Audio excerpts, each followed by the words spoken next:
Good, good. Can everybody hear me? Or is this on? Is it? Unplug it. Testing. Okay. Hello, everybody. Hello. So my name is Kora Kosicka. I am the character designer for seasons 3, 5, a bit of 6, because I also art directed season 6 of My Little Pony. I also designed the Equestria girls, the main 6, and the Dazzlings, and oh gosh, so many of the Equestria girls. So I'm here today to talk about character design. And just as a disclaimer, I am not actually allowed to show material. So all of my examples are going to be off-model as a way to kind of get around the rule so I can show you ponies without showing you ponies so that I don't get in trouble. So I'm going to describe to you the process in which we design characters for the show. The very first thing before we do anything is we get a script. Monday morning meeting. We sit down with the director, with the designers, which is a team that includes character design, background design, a color artist, a background color artist, a prop designer, and general designers. So we each have our own role, and we have to pay attention when we read the script for all the things that we'll be designing. So we have to keep an eye out for all the props, all the characters, all the backgrounds. And sometimes this includes characters that already exist, but maybe Twilight Sparkle needs a hat. So we have to write down, she needs a hat. So then we have the big long list of all the designs that we need to do for the episode, and we have 1 week to design everything for an episode. All the colors, all the characters, 1 week. So usually when I start out with a new character, my example was for all the stuff I did for San Francisco for BabsCon, because they kept asking me to design my OC, my original character. And I don't have one, so I thought, okay, I'll do my original character and I'll show the process. So I start off by understanding what type of character I'll be designing. So sometimes in the script there'll be a little bit of a description, but not always. So I'll get an idea, is it a unicorn? Is it a Pegasus, Earth pony? Maybe I'll get a hint of what their character should be like because of their name, or because of a description of their cutie mark, or some little hint. But usually it's just kind of, I don't know, let's just draw it. So I start off by picking the body type. We have a very big file full of different kinds of body types. So sometimes when I'm on the wiki or on Equestria Daily or the websites, they say, oh, this character looks a lot like this other character, or it shares the same body type as this other character. True, because we reuse body types. Because every time we design a character, we have to think about the fact that that character has to be broken down into a puppet. So all the joints, all the blinks, the mouth, it all has to be designed. So sometimes, because we have 1 week to do everything, it's easier to reuse stuff that we already have, but just change elements. So I'll open up my file and it looks kind of like this, and it's just plain silhouettes of ponies, and I can pick which one I want. So let's say I pick the tall one because I want my character to be tall. The character in the file comes pre-built with wings and a horn, so they're all alicorns to start with. You can use that as a theory. All ponies are alicorns. Oh. So then I take my character into Flash or Photoshop, and I start sketching out a design. So it's very plain right now. There are no details. Sometimes I will put in another character as reference, just to kind of keep the style very similar, or to have a size reference for what I'm drawing. So I just stuck starlight glimmer in there. And I start sketching. For a character design, when you start, it's very good to be very loose when you draw. Don't zoom in and have very detailed stuff right from the bat. You want to go zoom out, and you want to be very loose with your sketches. So I use a very thick but very low opacity brush when I'm sketching, just so I can just get rough details in. And I don't zoom in, and I don't start drawing every little eyelash very carefully, because stuff can change. So when I do this, I tend to do lots of iterations, many versions.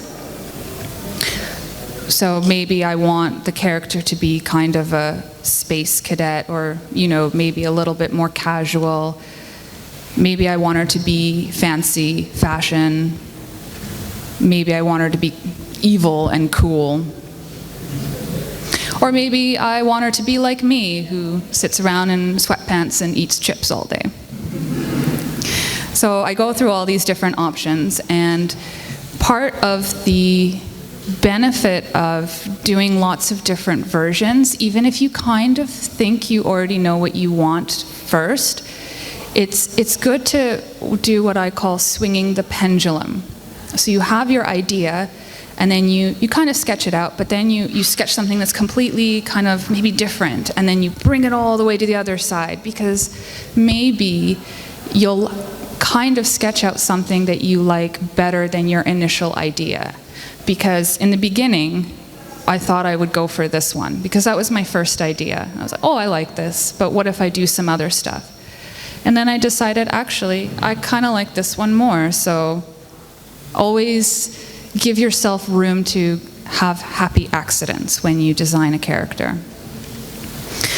This is the stage where I take it in and I start doing the details. So what I will do is everything is drawn on a separate layer, and I will take that rough, loose sketch layer and I will bring it down in opacity. And then on a different layer over top with a ink brush, this is not the brush that I use when I design for ponies. I use a very, very clean brush that simulates the vector line that you have in Flash, because I don't like sketching in Flash. I sketch in Photoshop. So this is when I can kind of go in and trace my sketch lines and fix some issues. And this is when I zoom into 500%, When I'm done doing the clean lines, and you can see everything is on a different layer, I have my base naked pony on one layer, and then on the second layer I have the sketch, and on the third layer I have clothing, hair, maybe some extra articles. If I design a different looking eye, then I'll put it on this layer too. And one tip I have for when you're designing characters, especially digitally, is to flip the canvas, because you think you're drawing really well. Oh, this is a masterpiece, this is so good. And then you flip the canvas and you realize one eye is here and the other eye is here. And you're like, oh, that doesn't look so good. If you're drawing with pencil and paper, you can take it to a mirror and do the same thing. So flipping it while you work helps you kind of fix your mistakes as you go, so that you're not ready to print and hand in your work, and then you flip it and you're like, oh, I have to do the whole thing over again.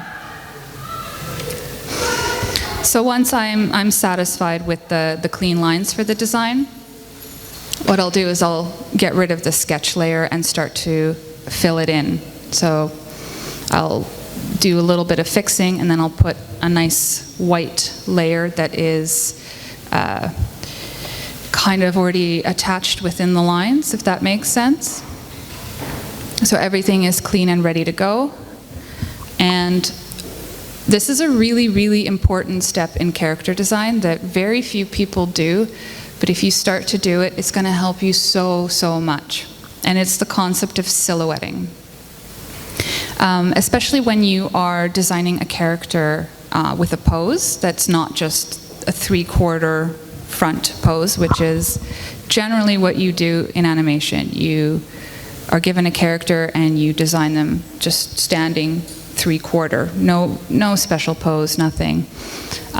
But when you are designing something in a pose, this will help you so much in figuring out whether that pose is working, whether it's translating. So what you do is you take your drawing and you just fill it in with black. And you can take your clothing extra layers and fill it in with an opposite color, like white, just to be sure that it's kind of reading. So what this step allows you to do is fix mistakes that you didn't notice in the first 2 stages. So I've noticed that like maybe the hair isn't reading so well, or maybe the hole where the wing goes through in the clothing, it doesn't look so good. Because here it looks fine to me, but I move here and I'm like, oh no.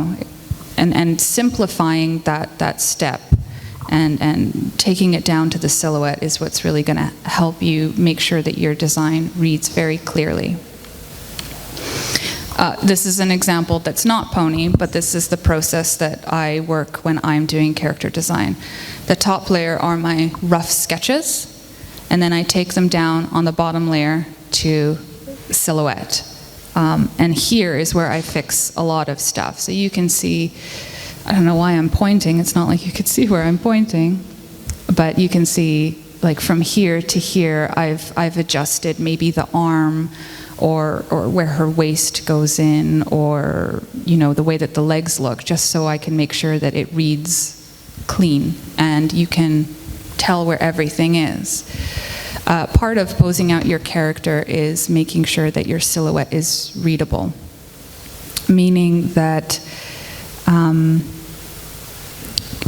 sometimes I notice when people design characters, they will design them with their arms in, or in a way that if you put them in silhouette, you can't tell what is the arm or where is the leg. It becomes really hard to read. If you want to study silhouettes, a great resource would be to watch Michael Jackson. Because when he dances and he strikes his final pose, his silhouettes read very cleanly. You know where his arms are, you know where his legs are. You get a sense of everything that matters in the character's design. And then I will take it to the clean stage from that stage. Back to ponies, this is where we start to do the color design. My role as character designer doesn't actually include the color design. We actually have somebody who does that. Her name is, for season 6, Fernanda. And she is the best color artist in the world. She is amazing. And that's her job. It's just to color ponies all day. It's pretty great. So I will give her this. It's already been approved by the art director at this stage in black and white. And so now it goes to Fernanda to color. So she starts off with black and white. And I will kind of walk you through the process of what we do as well. Like with the sketch stage and the black and whites, you don't just do one option. You do a lot of options. Something helpful when you are doing your own characters is to make sure that all the different elements are separated on different layers, whether this is in Flash or in Harmony or in Photoshop. It's good to have all the different elements on different layers, because if you want to switch a color very quickly, this is going to be the best way to do it, so that you don't have to recolor or go in and, laboriously go through it. What I usually do, and what Fernanda does, is have a palette of colors that we know work for the show or that we like, and we kind of save up that palette, and it grows and it grows, and we have colors to pick from. So these are the actual colors we use in the show. And from here we can kind of move forward and do different options. So this is kind of how we start, is just do different variations. And like with the sketching, when I said don't just go in with the one idea and sketch out the one idea, do a whole bunch. This is also where it comes in handy, because my first idea was, oh, I would like her to be teal and have cream colored hair, and that's going to be great. But I'm also going to do some other variations in case I find something that I like more. And actually I did like something more than the first idea I had. This is the stage where, you know, right. So when we do these little color thumbnails, we don't focus on the details either. You can see there's no lines, the pearls aren't individually colored, the eyelashes aren't individually colored. Everything is just really simple, so that we can look right at it and immediately say, this color works, this doesn't, and without really being distracted by detail. Once we pick the color, then we can go in and kind of decide how we want the details to look, and take our time with shadows or sparkles or extra little things. And once we're done, that's when we submit it to the art director, who then takes it to the directors, and they talk about it and they decide whether they like it or not. And here is the most important step you'll have as a professional character designer. You get your feedback. And you think it looks so good, and then you submit it, and your art director says, it looks good, but change everything. So when I was talking about this panel and to somebody who lives here in Poland, and I wanted to talk about, oh, you know, the most important part of my panel is always talking about accepting criticism. As a designer, as an animator, is going in and accepting criticism. And that is a concept that's really hard for North Americans to kind of accept. And when I was talking to my friend, she was saying, Polish people are good at criticism. They know how to take it, they know how to give it. It's not going to be an important thing to mention. Okay, but regardless, sometimes I do find that it is hard for people to separate themselves from their artwork when they're getting criticism, especially professionally, because we all start off going into character design or background design thinking, I am the best, I am so good, I'm going to impress you, you're going to love my work. And then you get a page full of notes saying, no, no, no, no, no, maybe, no. And a lot of people take that as an insult, or as if the art director is coming up to them and saying, your hair sucks, your soul is rotten, you're not smart, I hate you. And it's not the same thing. You're basically, when you submit your work, you're submitting to a client, and they have their own idea of what they want. And your job is to actualize that, to make it real. And sometimes what you think looks good, that other person might not, or it might not just be what they want, regardless of whether it is good or not. It's so subjective, and you need to remove yourself as a professional from thinking that an art director or somebody saying, but it's not an insult to you, it's not an insult to your work, it's all very good and you're very talented, but you're working in a professional capacity where you have to design what somebody else wants. And sometimes that conflicts with your own sense of design or your own sense of what looks good. So my advice is, if you have a very tough art director, which we all sometimes do, is instead of taking it personally and being like, I'm gonna quit and I'm gonna be an engineer, screw this, you know, the best thing to do is just to go home and work on what you think looks good on your own time, on your own project. And that way you'll at least feel good about yourself and good about your work. And then you can go into the studio in the morning and get all the no's, because you know that you're going to go home and you're not going to hear any no's from yourself. So yeah, it's a joke. You get your revision notes. It's a good time. Character design. So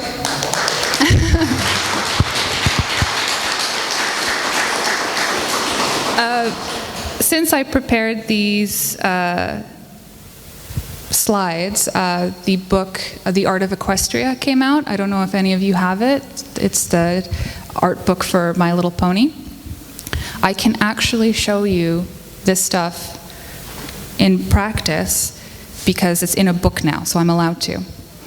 So you can see kind of how the process works in action.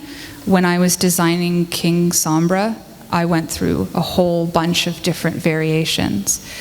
I started off thinking King Sombra would be tall and spindly and kind of gross looking. So I did this kind of bottom row of designs. And I went to the art director and I'm like, here's my idea. And he said, no, okay.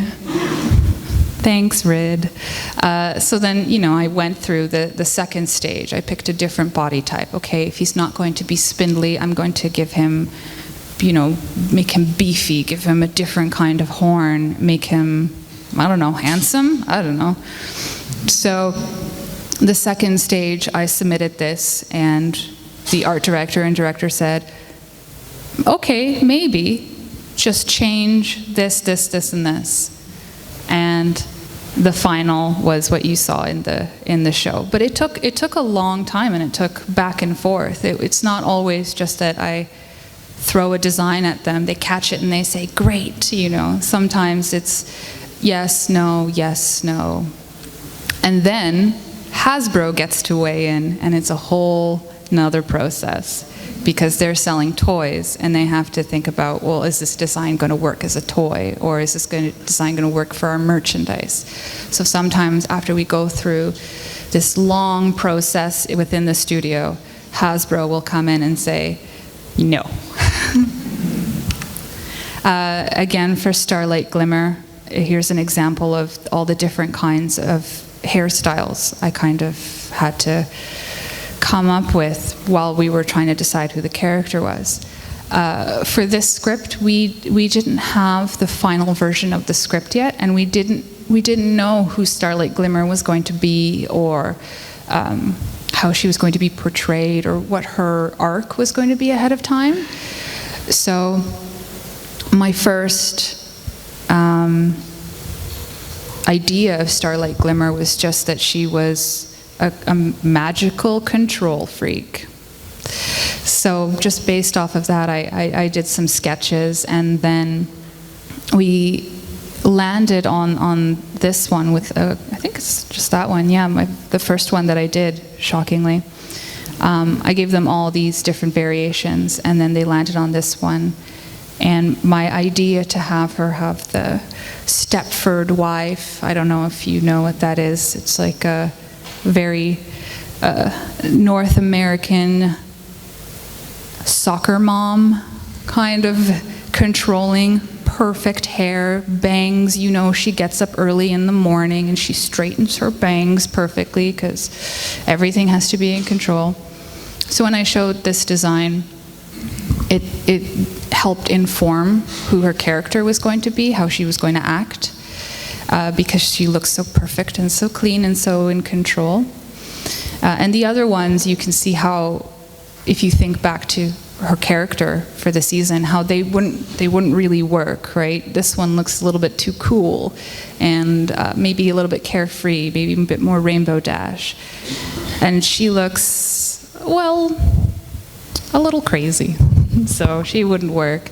She maybe looks a bit too much like Rarity with the curls, or maybe the hair would be too difficult to kind of design on all the angles.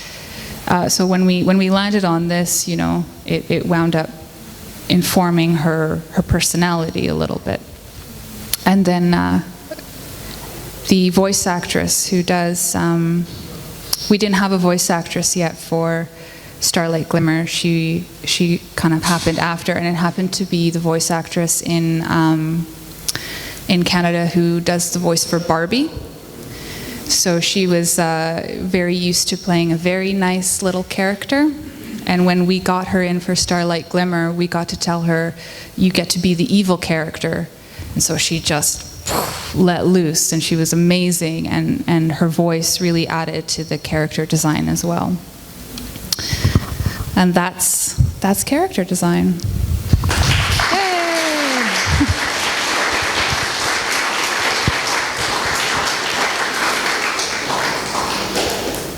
So I assume we're doing questions, yeah? So if you have questions. Question and answer. I want to ask why you change Starlight Glimmer's hair. Oh, yeah. It's a very important question to me. Okay, yeah, let's talk about that.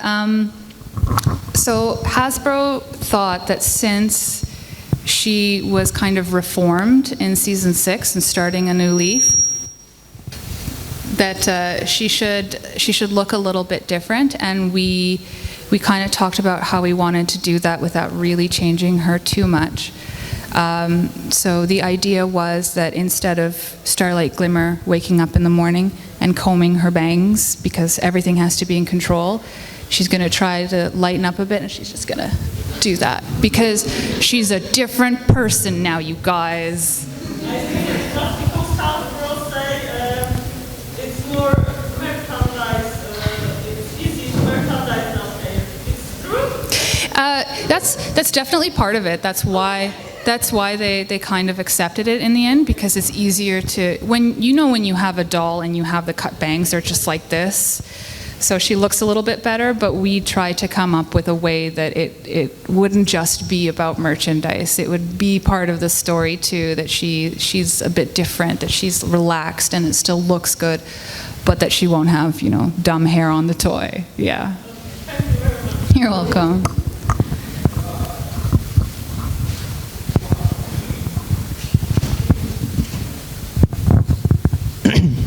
We all know that King Sombra has presented in the show as not having cutie mark due to his long cape obscuring it. So my question would be, what were your ideas for his cutie mark? As I've been always wondering about that. So cutie marks are always the hardest part of the design, because how do you encapsulate somebody's entire personality, their special talents, everything in one little symbol that fits on a butt? So that is a really good question. I think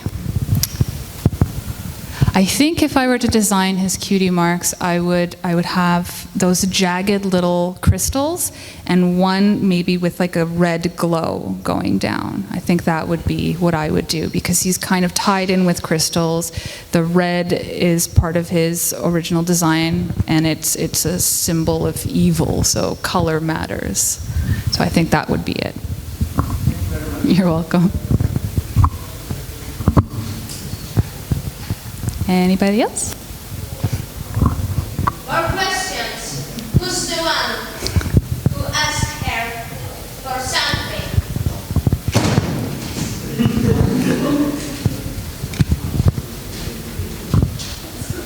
Thank you. Hello.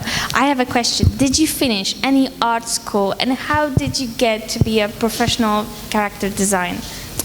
I did. I will actually have a panel tomorrow about getting into the animation industry, but I went to the Emily Carr Institute of Art and Design in Vancouver, and I did a bachelor's degree in animation. I didn't really learn how to animate, but I kind of went into illustration. It was kind of an accident that I got into doing this.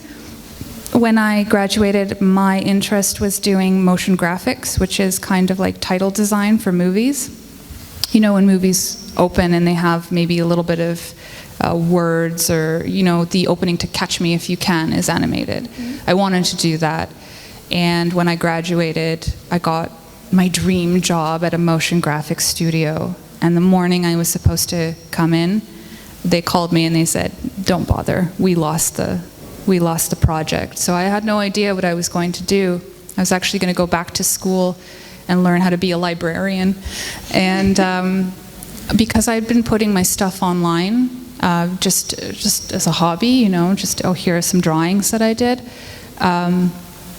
Shortly after, I was accepted into the master's degree program at University of British Columbia. I got a call from somebody who's like, "Hi, this is so-and-so from Disney. Are you interested in having a job with us?"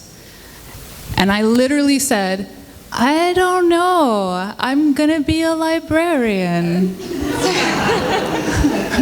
And then my friends were like, "Are you stupid? This is Disney. Who cares about being a librarian?"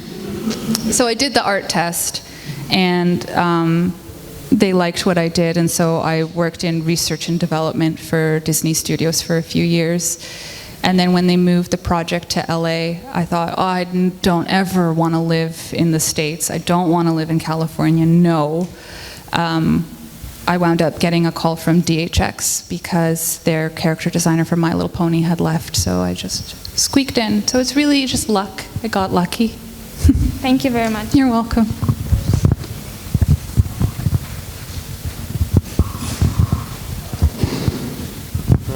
Okay, maybe now less about the character design, but I am curious how did you discover the existence of Brownie fandom, like how you started to cooperate with the fandom, visit conventions, like what's the story behind it?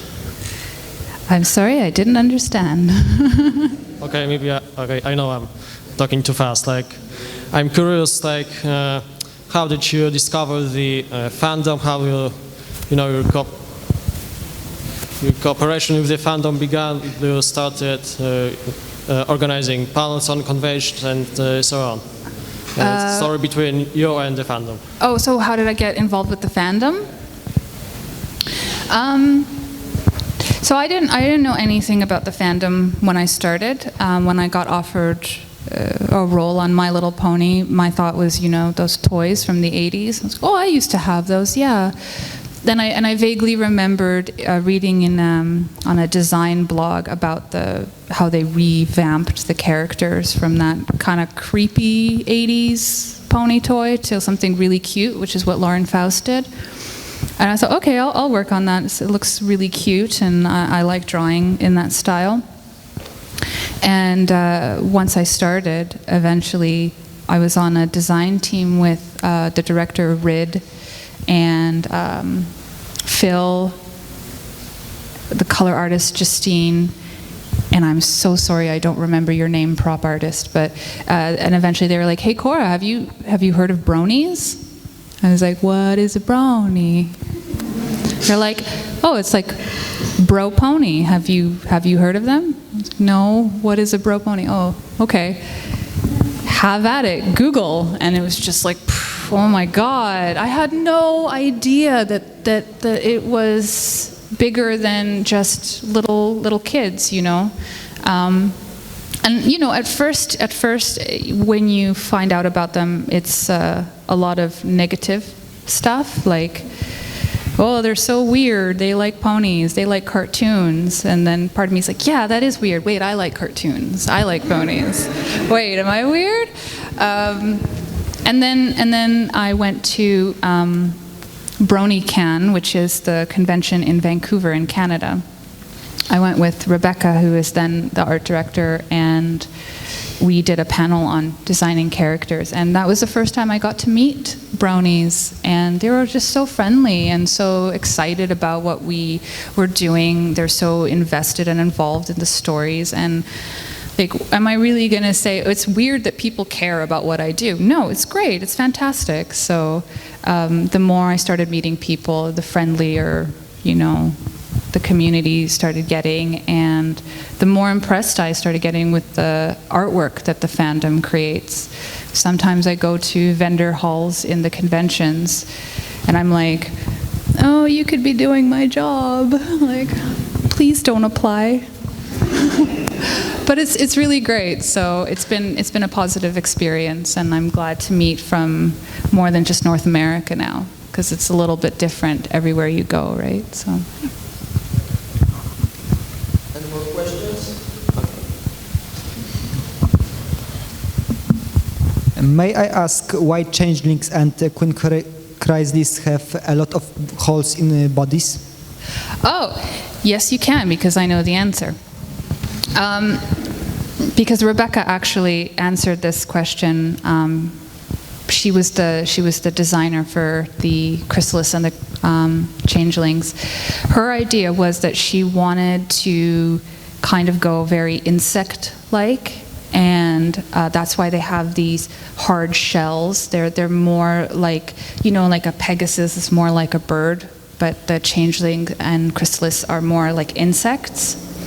And the idea is that they're so battle-worn and so bizarre and misshapen that they just start forming little holes in their armor. They're kind of wearing away. Maybe it's the lack of love, you guys. I don't know. But it's also just visually very interesting to look at. When we were doing that silhouette thing and you have those holes, it kind of reads as something other than pony. It's other than mammalian. It's creepy. So we thought, okay, why not? Let's do it.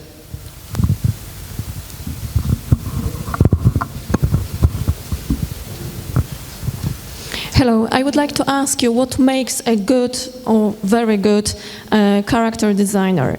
Education or professionalism is one thing, but what are the other factors that count?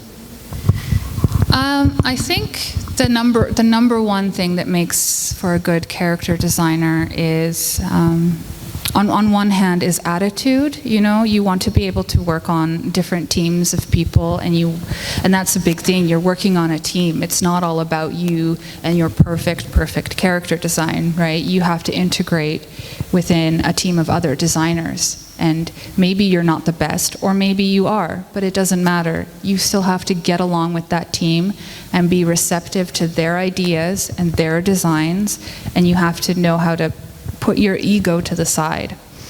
In terms of actual skills, the more styles in which you can draw, the better. It's great if you know how to draw ponies really, really, really well, or anime really, really well. But if that's all that you draw, if that's the only style, you don't have a great career ahead of you because you don't lend yourself to different shows or different projects very well. So my suggestion is always to learn how to copy other people's style very well. And that isn't to say you trace other people's work, you put it online and say, look what I drew. But understanding the way to build characters in different styles, different proportions, really taking the time to look at your favorite designers or illustrators and understanding how they put those characters together is going to help you when you're on a show and you're given a style that you don't draw normally in, because you will be able to take it apart and study it and understand that this design style works because of these rules. So the more styles you can draw and the more stuff you can copy and mimic, the better.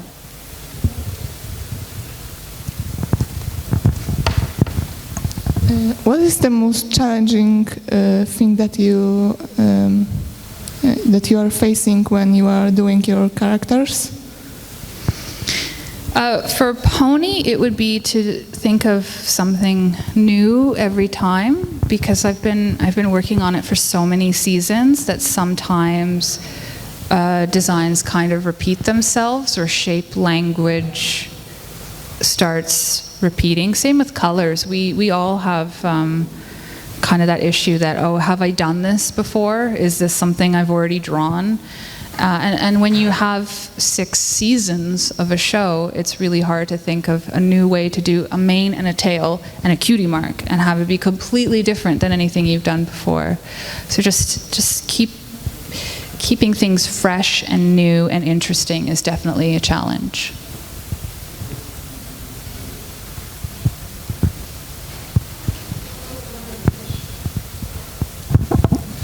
I would ask, what are your favorite characters from My Little Pony and why? From the main 6, my favorite is Rarity, because I think I like how motivated and how calm and intelligent she is. You know, it seems like everybody kind of goes off the rails a little bit, and Rarity's got it together. She's who I want to be when I grow up. Outside of the main 6, I really like Starlight Glimmer, because I identify with her a little bit. She's a little socially awkward, she's a little controlling, and she wants everything to be perfect, and sometimes that bites her in the butt. And I think that's really relatable.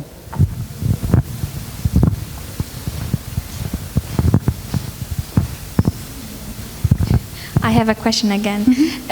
From where do you take your inspiration for any other new designs for the manes or the tails or the cutie marks? Do you have any special thing when you have absolutely no idea how to draw something? And where do you looking for the inspiration? Is it internet, on the movies, or you just go outside and look around and the idea comes in? Google. So it'll be something like, if you remember the crystal ponies from season 3, we wanted them to look different, and it's hard to think, okay, well, how are they going to be so different? So I went on Google and I just looked up stuff. I looked up, oh, maybe I make them have Victorian hairstyles, or maybe they will be Rococo. I really like fashion history, and I love history in general, so sometimes I will lean on that very heavily. And then I just thought, okay, what if we go like Grecian and Roman hairstyles?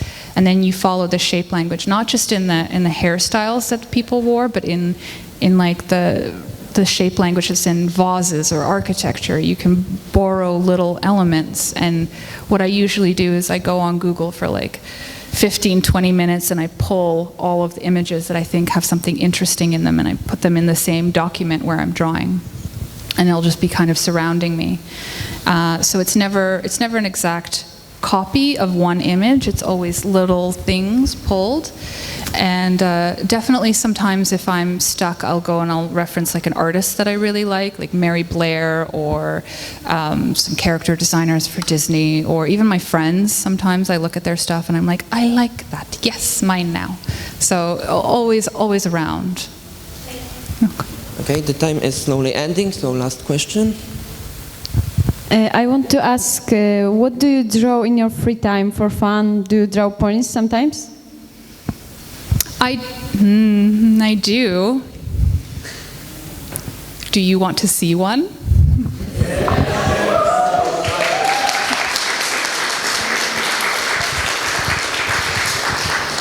You're clapping now, but you won't be in a second.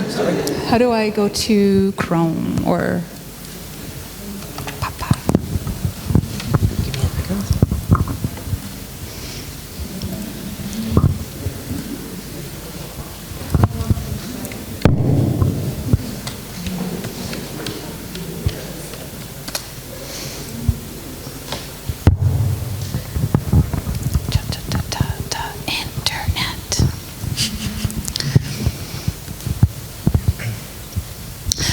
So while this loads, oh, it's not working? We don't have the... Give me a second. Sure. While it loads, I notice we are not actually allowed to draw very much pony outside of work. So sometimes when we do, and we post it online, they don't look like ponies anymore. But generally, outside of the thing I'm about to show you, which is horrific, and I'm sorry, I like doing fashion design. I love drawing cute girls in cute clothes because I can't afford to buy my clothes, so I just draw people in the stuff that I wish I could wear. I like working in watercolors or stuff that gets me away from a computer. I love designing houses because I don't get to. I find that when I'm at a job for long enough, I like to draw the exact opposite of what I do at work in my spare time. Internet? Nope. Maybe. Nope. Nope. Not yet. Oh dear. Well, maybe you should show it on the other panel then, because the internet is not working here. Sure. For some reason. Okay.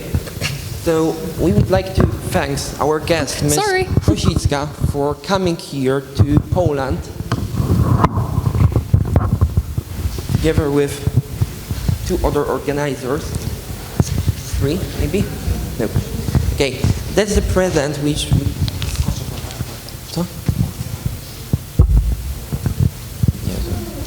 That's the present which actually our graphic prepared for you.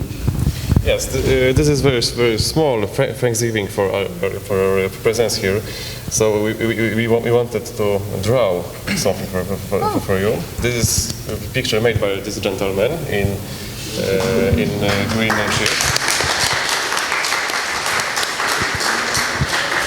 Show everyone. Oh wow! That's great. That's so great. Thank you. This is why I asked you about in email about what the characters were made by you some time ago. This is super. All the characters you designed. Come here. Please tell us what is on this picture. Well, the basic idea was to introduce the characters created by you as your OC's children. Oh. So the title of the picture is a bedtime story. That's so cute.